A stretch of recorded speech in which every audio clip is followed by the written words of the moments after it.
Hello दोस्तों, आप सभी का स्वागत है एनसीईआरटी साइंस क्लास 6। इसमें हम पढ़ेंगे कुछ पादप तंतु।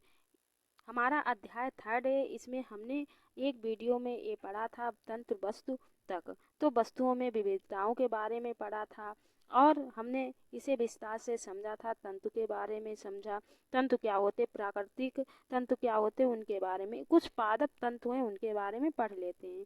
रुई। क्या आपने कभी तेल के लैंपों के लिए बत्तियां बनाई हैं? इन बत्तियों को बनाने के लिए आप क्या उपयोग में लाते हैं? इस रुई का उपयोग गद्दों, रजाइयों अथवा तकियों में भी किया जाता है। कुछ रुई लीजिए, इसे खींच कर पृथक कीजिए और उसके इसके किनारों को ध्यान से देखिए। आपने क्या प्रक्षेपण किया? एक छोटी पतली लेहड़ियों जिन्हें आप देख रहे हैं कपास तंतुओं से बनी हैं। रुई कहाँ से आती है? इसे खेतों में उगाया जाता है। साधारणतः कपास के पौधे वहाँ उगाए जाते हैं जहाँ की मृदा काली तथा जलवायु उष्ण होती है। तो आप इसमें समझ सकते हैं कपास कहाँ, अगर पूछा जाए कपास कैसी मिट्टी में उगाया जाता है तो आप बता सकते हैं जहाँ की मृदा काली हो तथा जलवायु उष्ण होती है। काली मृदा और जलवायु कैसी होती है? उष्ण होती है। क्या आप ऐसे कुछ राज्यों के नाम बता सकते हैं जहाँ हमारे देश में कपास की क्या होती है, कृषि या खेती होती है? कपास पादप के फल कपास या गोलक लगभग नींबू की माप के होते हैं। कैसे होते हैं? नींबू की माप के, नींबू के पौधे के जैसे होते हैं। पूर्ण या परिपक्व होने के बीज टूटकर खुल जाते हैं। जब पूर्ण या बीज बन जाते हैं तो वो टूटकर क्या होते हैं, खुल जाते हैं तथा अब कपास तंतुओं से ढके बिनोले कपास बीज को देखा जा सकता है। क्या आपने ऐसा कपास देखा जो कपास चुने जाने के लिए तैयार हो चुका हो? इस समय खेत कपास के पर फूलों या रोबों से इतना श्वेत हो जाता है जैसे हिम से ढक लिया गया हो। जैसे हम देख कपास पादप के क्या है, खेत, कपास पादप के कुछ खेत।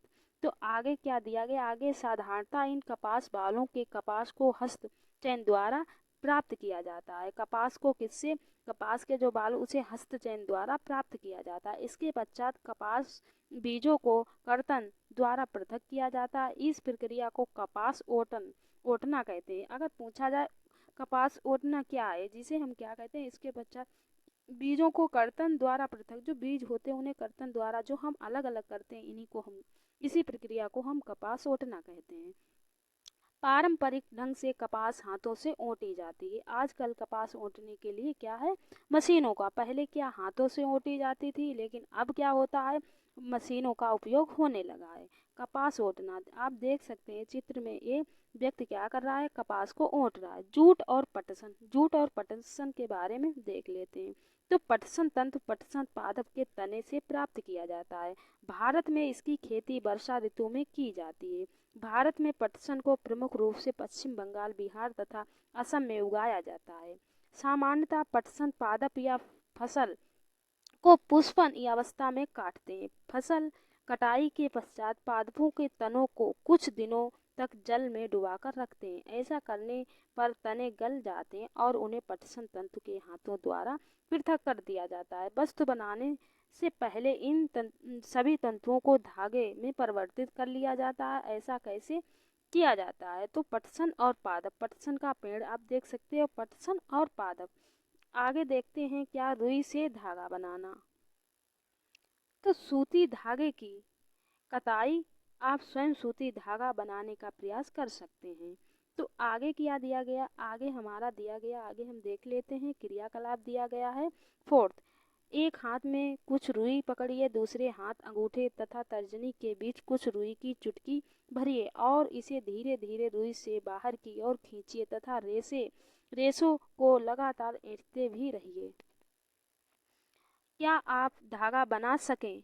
रेशे से धागा बनाने की प्रक्रिया को कताई कहते हैं। क्या है? रेशा, जो रेशा होता है उससे धागा बनाने की प्रक्रिया को क्या कहते हैं? कताई। अगर पूछा जाए कताई क्या होती है, ये क्वेश्चंस पूछे जाते हैं, तो इसमें क्या कहेंगे, रेशे से जो हम धागा बनाते हैं उसी को हम क्या कहते हैं? कताई कहते हैं। इस प्रक्रिया में रुई के एक पूंजी से रेशे को खींचकर ऐंठते हैं। ऐसा करने से रेशा पास पास आ जाते हैं और धागा बन जाता है। कताई के लिए एक सरल इक्ति हस्त तकुआ का उपयोग किया जाता है, जिसे तकली कहते हैं। तो हाथ से प्रचालित कताई में उपयोग होने वाली एक अन्य युक्ति या चरखा है। चरखे से उपयोग एक राष्ट्रपिता महात्मा गांधी ने स्वतंत्रता आंदोलन के पश्चात पश्च के रूप में लोकप्रियता प्रदान की थी। किसने? महात्मा राष्ट्रपति जो हमारे थे कौन थे? महात्मा गांधी ने। इन्होंने स्वतंत्रता आंदोलन के एक पक्ष के रूप में लोकप्रियता प्रदान की थी। उन्होंने लोगों को हाथ कते तागों से बुने वस्त्रों को, खादी को पहनने का, ब्रिटेन मिलों में बने आयातित कपड़ों का बहिष्कार करने के लिए प्रोत्साहित किया था। खादी के प्रचलन को बढ़ावा देने के लिए भारत सरकार ने 1956 में एक क्या किया था? 1956 में एक चरखा संगठन का निर्माण किया था, जिसे खादी या ग्रामो उद्योग कहते हैं। बृहद पैमाने पर धागों की कताई का कार्य कताई मशीनों की सहायता से किया जाता है। कताई के पश्चात तागों का उपयोग वस्त्र बनाने में किया जाता है। तागों से वस्त्र बनाने की कई विधियां हैं। इनमें से दो विधियां बुनाई तथा बंधाई है। अब हम बुनाई और बंधाई के बारे में नेक्स्ट वीडियो में पढ़ेंगे। यहाँ पे इतना ही रखते हैं, मिलते हैं नेक्स्ट वीडियो और इसके अगले टॉपिक के साथ।